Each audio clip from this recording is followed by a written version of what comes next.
So, picture this. You are cuddling with your favorite person, and you realize how much they mean for you.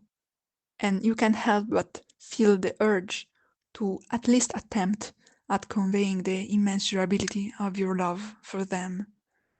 So you gather your courage, and with a trembling voice, you whisper, I am the dirt under your nails. What? Yes, we need to talk about the last lines of our favorite gays, Vi and Cait, at the end of the Arcane series. I need to talk about it. I will analyze their words and the context in which they are pronounced to understand them better, because at face value they don't make much sense to me. If you haven't watched Arcane yet, what are you doing? Ditch this video and go watch it. But also know that there are spoilers for the first 2 seasons, in case you are watching this in a future when there are more seasons. Also, my pristine accent certainly fools you, but I must disclose that I am not a native English speaker, so please excuse my language mistakes.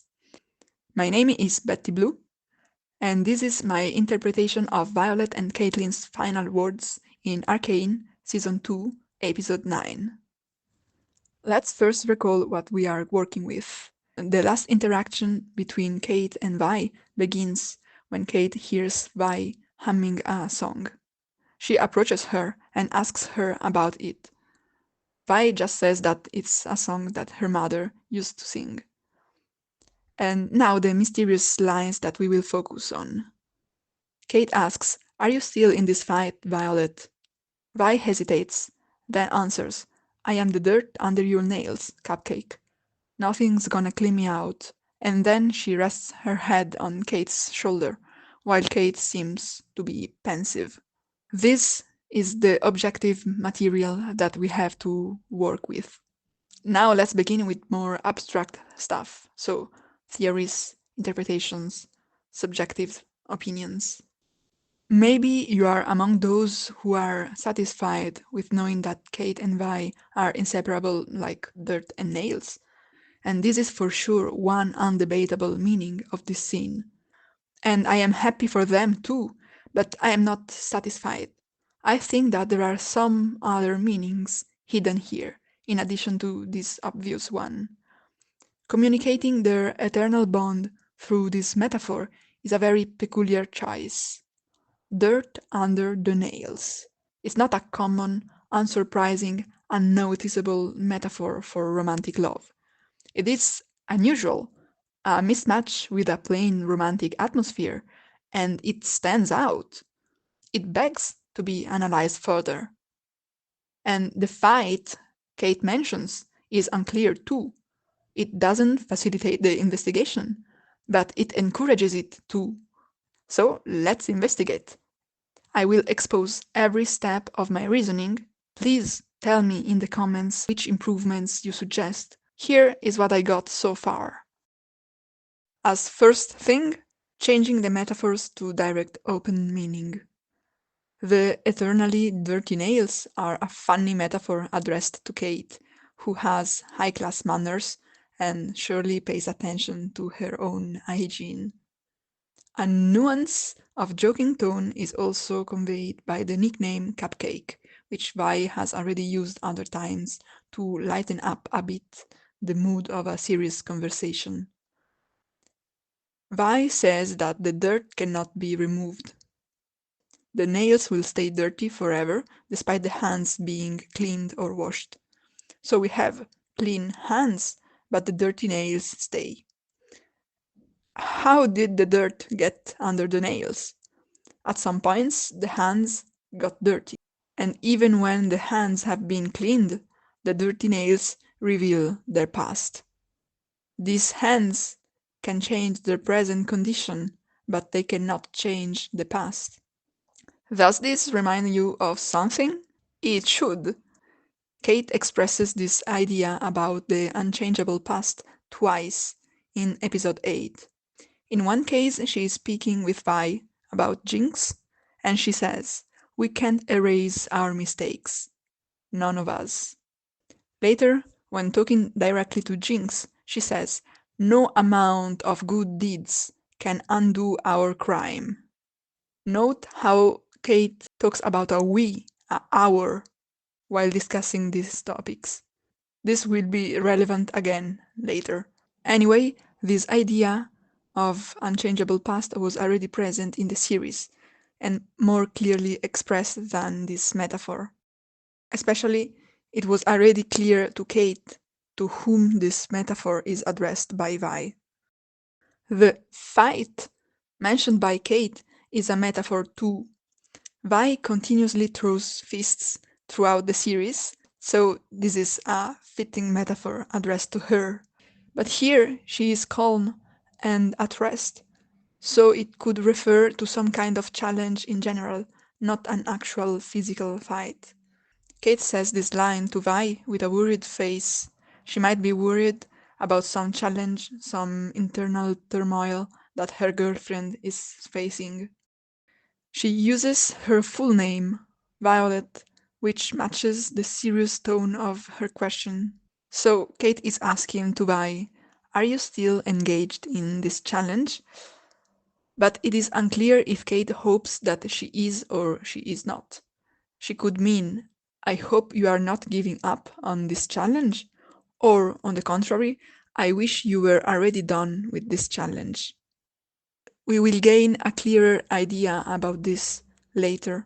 Also, whatever Cait hopes, is Vi's challenge still active or not?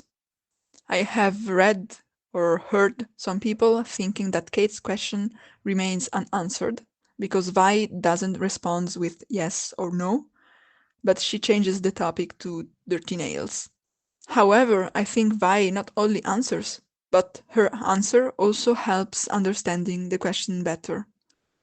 Vi's words, expressed more openly, mean I will stay here with you forever, nothing will push me away.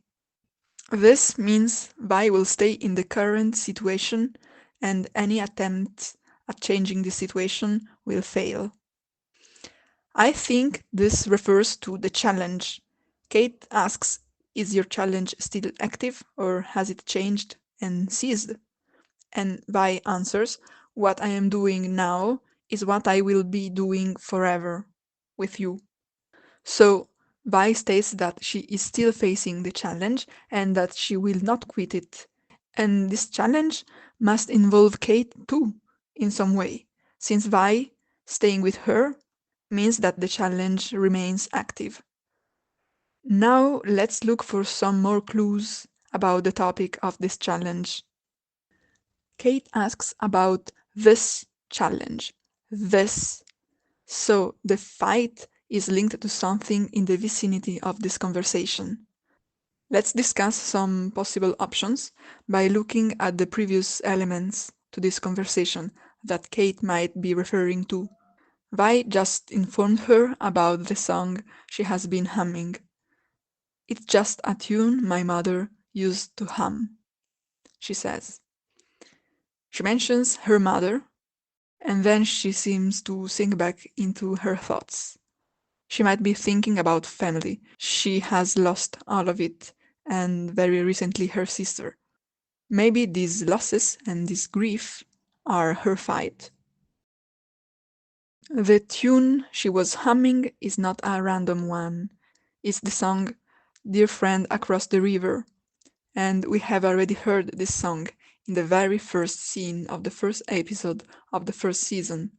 Baby Powder was singing it with her eyes covered, while little Vi was holding her hand, guiding her through the smoke on the bridge between Piltover and Zaun, where a massacre of their people and of their family had just occurred. And a few moments later, they meet Vander, and he brings them away.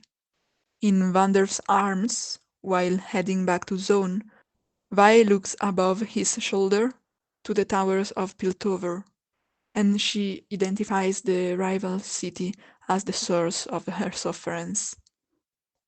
So this tune is linked to Vi's mother, to Powder, to the childhood of Vi, but also to her trauma, her experience of Piltover's violence, and her hate for injustice and oppression.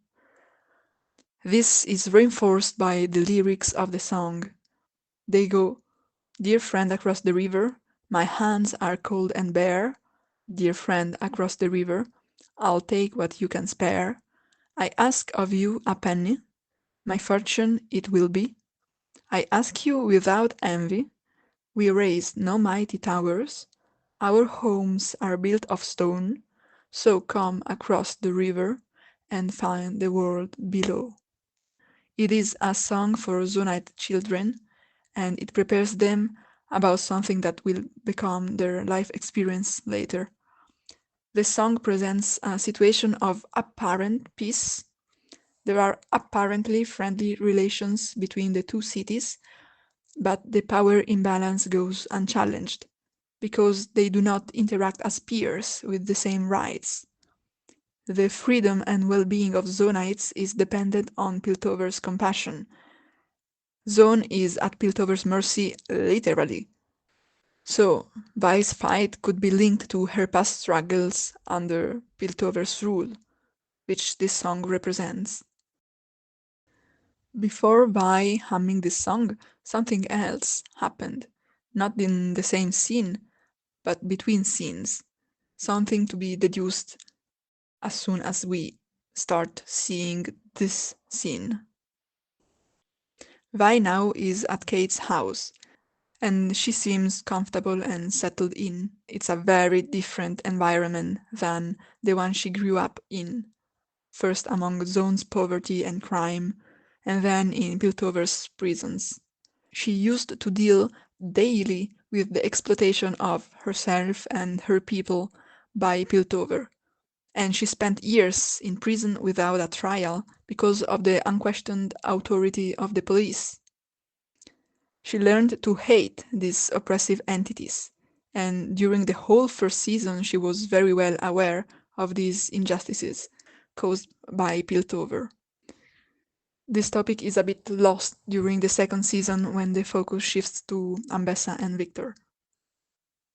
But now Vi lives in the luxurious house, which belongs to a police officer, who is also the former absolute dictator of Piltover and colonizer of Zaun, and is the house of one of the richest and most powerful families of Piltover. And a former inhabitant of this house was the late councillor that participated to the ruthless ruling over Zaun.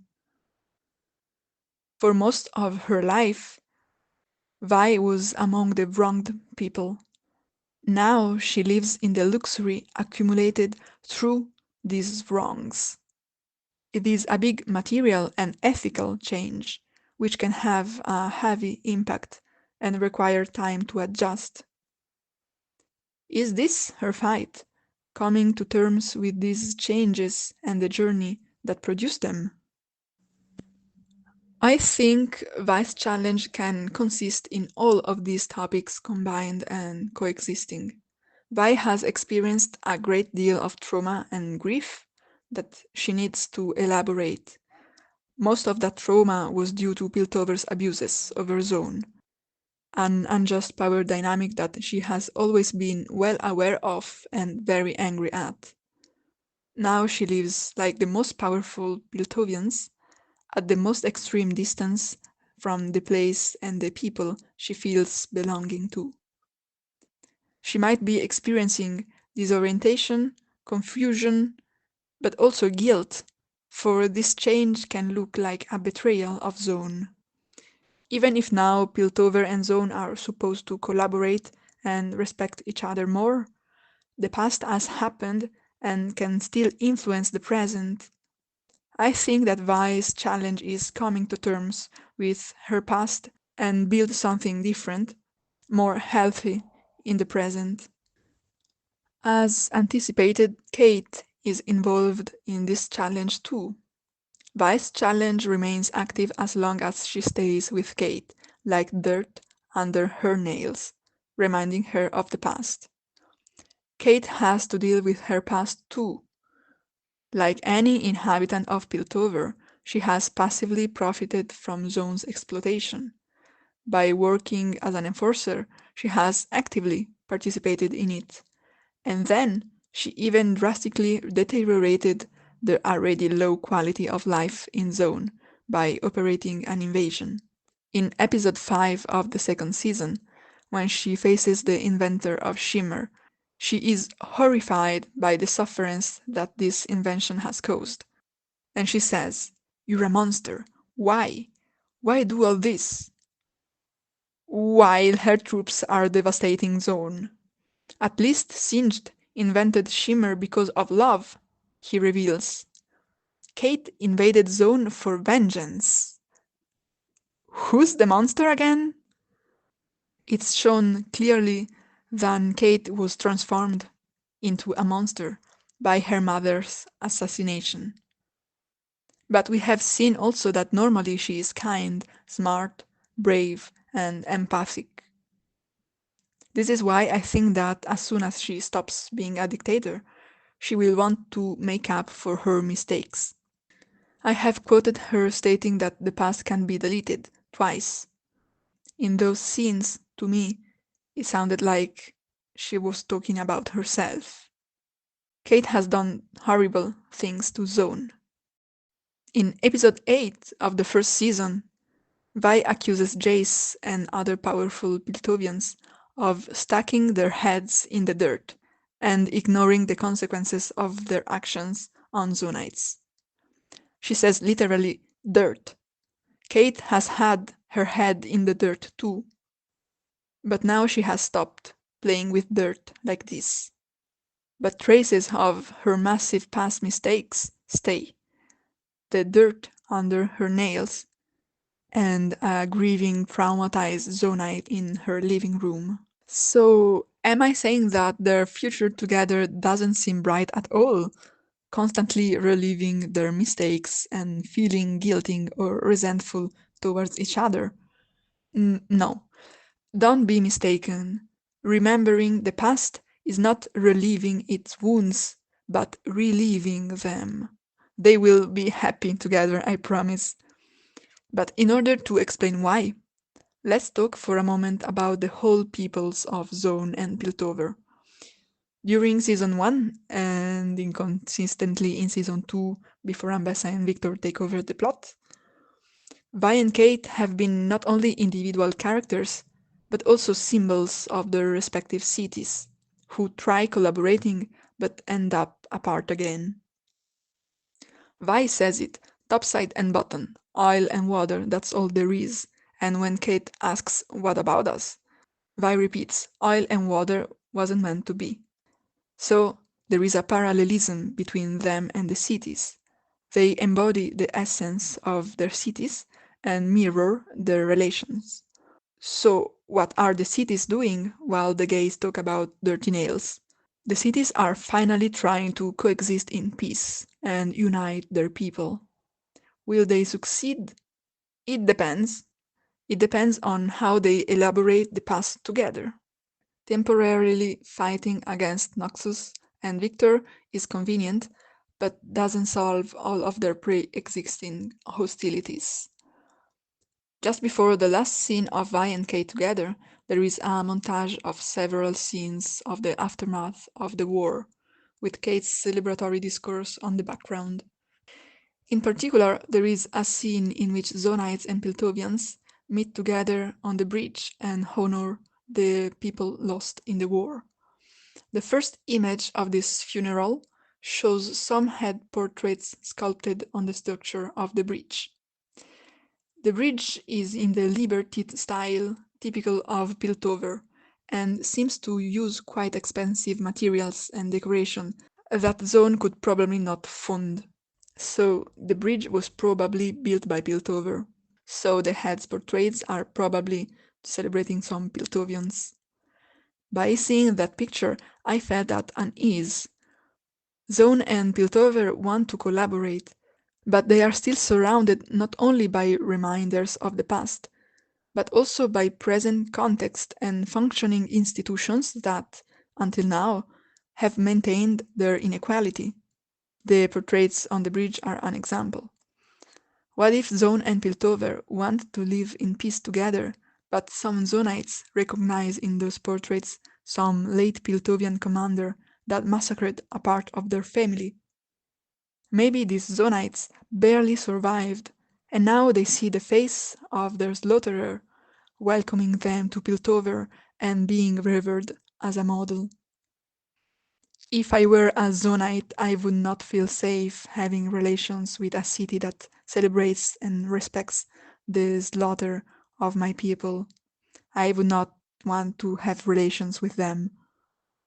What if Zonites ask Piltover to prove their goodwill to build peace together, and ask to change their habits to make this possible? Piltover's lifestyle was sustained by zaun's exploitation. For the cities to live in justice and equality, Piltover must let go of some of its privilege, quit the exploitation, abandon many luxuries. If not, if the economic system stays the same, zaun condition stays the same too. For example, the portraits on the bridge. What if Zonites ask to remove or at least modify them, because as they are, they celebrate their massacre? To build a healthy society, the oppression of some groups cannot be celebrated or encouraged. What if some important families of Piltover refuse to change the portraits because they represent their ancestors, and they build their wealth, political influence, and identity on the link with them and their role in Piltovian history? Zaun and Piltover will need to work on these questions and change the reality to make peaceful collaboration possible. If nothing changes, the reality they had until now will continue, and peace will stay an empty word without actual application in their reality. The past cannot be changed, forgotten, or deleted. It has to be dealt with. How to deal with past violence to build a peaceful present? I won't tell you my personal ideas, but I'll analyze the ideas contained in Arcane about this topic. We have already spoken about one. The past can't be deleted, as Cait says twice. But there is more. Cait is on both sides of violence. On the receiving end, from Jinx, who killed her mother, and on the perpetrating end, by oppressing Zaun to find Jinx and avenge her mother. But Jinx, too, is a perpetrator, but also a victim of Piltover's violence, too. It's a cycle, like Silco in Jinx Hallucinations says in episode 8. Violence produces more violence. But Silco also gives an example of how to break this cycle in the alternate universe visited by Echo in episode 7. Alternate Silco says that he forgave Vander's attempt at killing him, and now they seem be living happily in this dreamlake zone. But forgiveness is not easy to concede.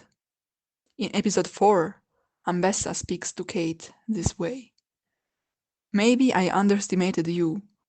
Maybe you have the strength I do not, to forgive and trust in tomorrow. Ambessa is stuck in a past without forgiveness, and therefore without future. Everything she does is aimed at her personal feud, to take revenge on her enemies and continue the cycle of violence that she is involved in. During her time as a dictator under Ambessa's influence, Cait is stuck in the past too. Her mother's death wounded her, and to avenge her she is tyrannizing Zaun. Ambessa's citation also links forgiveness with future and trust. In order to forgive a perpetrator, to build a new future with them, the victim must trust them not to repeat the same violence. This requires the perpetrator to take accountability and make the victim feel safe. It's a complex process. You know how Ambessa talks about accountability? When she's training Cait in episode 6, she lists the 3 Noxian principles of combat. One of these is guile, and she explains its meaning by saying no accountability. Ambessa, stuck in the past and in the feud, is a stranger to forgiveness and accountability, and she devotes herself to the continuation of the cycle of violence. When Cait finally imprisons Jinx and talks to her in episode 8, she is desperate to forgive her. She says, "Hating you, I've hated myself. I just don't have the energy for it any longer." In fact, by looking for revenge on Jinx, Cait has done very wrong things against Zaun that are contrary to her usual ethics that we observed in season 1. Even when speaking with Ambessa in episode 4, we see how hesitant Cait is. In the end, she is leading Zaun's colonization, but she has a lot of internal dilemmas, as her good part and the wounded part fight against each other, and each one causes disgust for the other one in her. Forgiving Jinx would finally appease her thirst for revenge and the consequent internal struggles. But Cait can't easily forgive Jinx. She hopes to receive apologies and accountability from her, or any sign that she can trust her and that she won't repeat the painful past. She says, "Vi thinks you've changed." And later, "I'm giving you this chance to account for your actions." But Jinx refuses to be accountable. Or rather, Jinx's problem is that she judges herself to be unredeemable. She thinks that she is a real Jinx that only brings sufferance to people around her. By how negatively she talks to Cait, we understand that she believes that her fate is unescapable and that she can't be different in the future. This is why she doesn't give Cait the chance to forgive her. She believes that she doesn't earn this chance. During episode 8 and 9, we understand that Jinx intends to break the cycle of violence not by changing, which she judges impossible, but by disappearing, so that she avoids her fated participation in the cycle. That is, until Echo shows her that her past doesn't define her future, and change is possible for her too. Even if she has not obtained accountability from Jinx, Cait forgives her, eventually. I think there are two reasons, probably at work simultaneously. One is that Cait trusts Vi's judgment about Jinx's change. Cait is at the head of the city that is oppressing Vi's city, and at a more personal level, Cait in the past has broken the trust and the hurt of Vi. So now trusting Vi in this issue is one way to apologize and in turn be again worthy of Vi's trust. So, for Cait, this forgiveness for Jinx is a form of accountability to fix her wrongdoings against Vi. The second reason is that Cait probably understands that she and Jinx are in a similar position. Jinx is a victim of Piltover's violence and a perpetrator against Cait's mom. Cait is an orphaned victim of Jinx and the perpetrator of oppression over Zaun. Moreover, the type of violence Cait is perpetrating is the exact kind that Jinx, but also Vi, suffered their whole life and made them hostile to Piltovians as a reaction. In season 1, Cait understands clearly that Zaun is being mistreated by Piltover in a continuous application of violence and exploitation. She expresses this knowledge to her parents and in front of the council. Zaun's violence is always a retaliation against Piltover's violence. On the contrary, Piltover's violence is present even without a prompt, and they retaliate with an increase of the already present violence.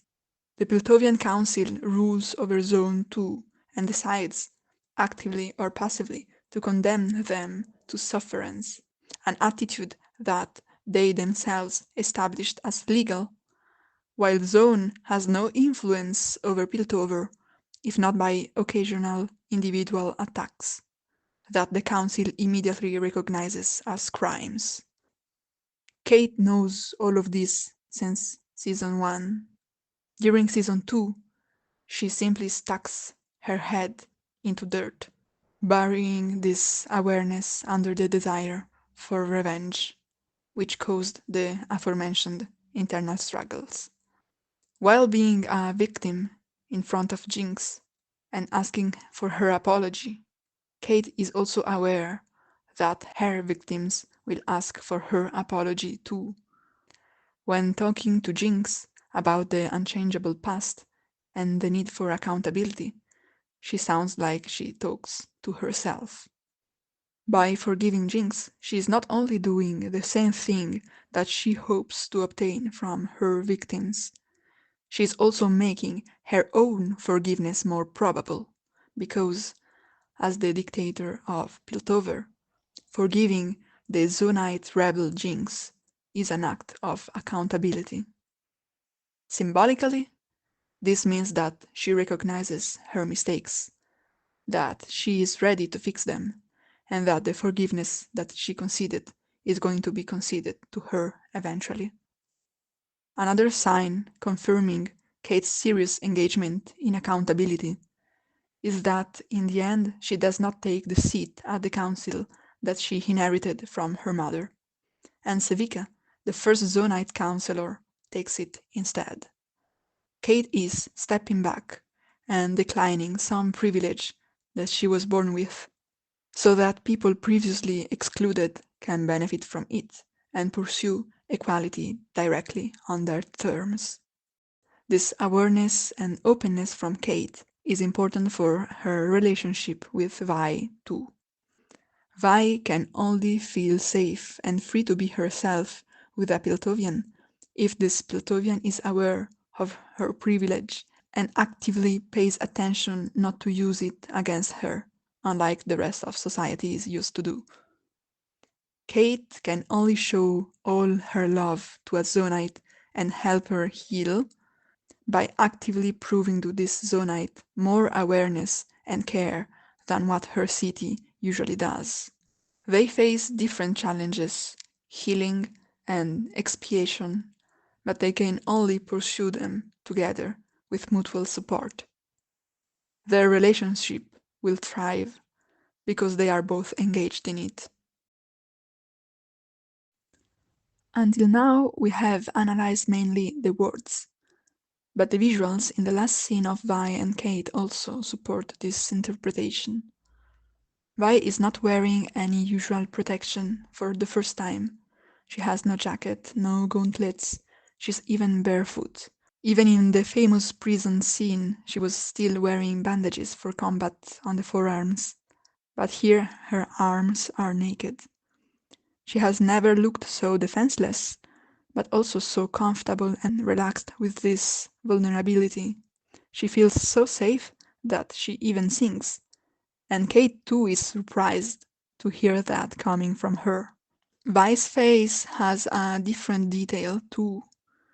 The tattoo of her name on the cheek is damaged, clearly a scar from the recent war, but in a significant placement. The tattoo with her name clearly has a relevance in stating her identity.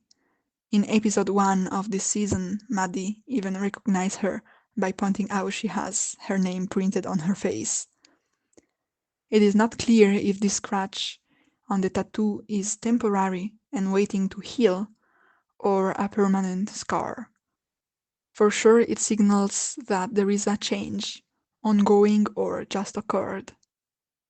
Cait also calls her Violet here, not Vi, suggesting that maybe Violet is accessing a new state of identity, maybe more whole and healthy, less burdened by the sufferance that characterized her life until now. Cait's attire is unusual too. First of all, she has a patch over her eye that she has lost on the fight against Ambessa. This eye loss is part of the price she has to pay for redemption over her past action. A loss of this type is very common for characters in any kind of story to access their final goal, to make a leap forward. Sometimes you have to leave something behind. Cait even says it in the discourse to mourn the people lost in the war. The consolation for a big loss is that it was worth it, because good things have been achieved through it. For Cait, this achievement can be the rescue of Piltover, or of humanity, or of her own humanity that she had buried under many bad actions. Also, losing sight is a metaphor for moral blindness, for failure at recognizing the truth or the right thing to do. And this is a symbol since ancient Greece. I am thinking, for example, about the myth of Oedipus.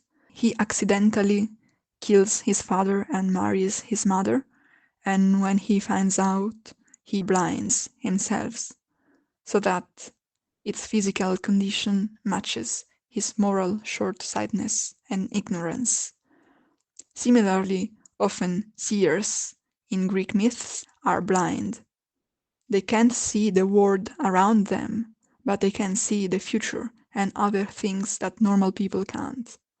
Cait has been morally questionable, so she lost an eye, and hopefully now she learned her lesson and can see better what is right and what is wrong. Her clothes are unusual too. She wears a black turtleneck that she wore in other scenes too, but in those cases it was always under a uniform.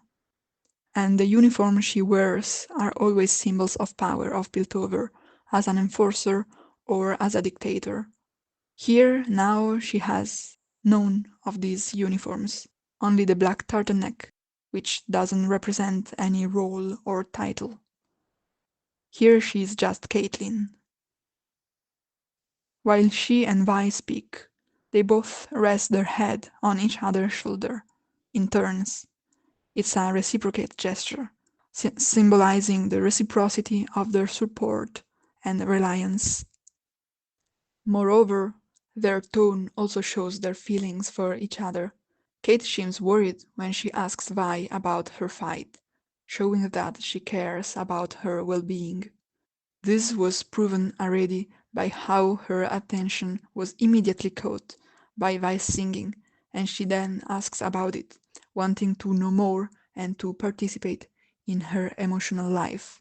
She approaches her until physical contact, in a gentle, caring way, symbolizing care at an emotional level too. Vi starts her line about dirty nails with a light nuance of irony, but also she ends it in a breathy voice, with a sigh, clearly relaxed and trusting, while leaning on Cait. So finally we have the whole picture and the whole understanding of it. Cait asks Vi, "Are you still in this fight? Are you still willing to be with me in Piltover, despite the contradiction with your past? Are you still willing to put in the labor to deal with all of this, even if it hurts and is confusing? Are you sure you would not rather leave me and be more simply on your own, without the need of dealing with me and what I represent?" And Vi answers, "I am the dirt under your nails, nothing gonna clean me out. Girl, I'm not the only one who needs to deal with stuff. You made lots of mistakes in the past. I am the proof of it, but also the cure. I'll remind you of the consequences of your actions, but also of the things you can fix. In me, through support, and in you, through accountability. You can't delete your past, but you can expiate it. We will help each other in this journey and build a different future together. Nothing can divide us."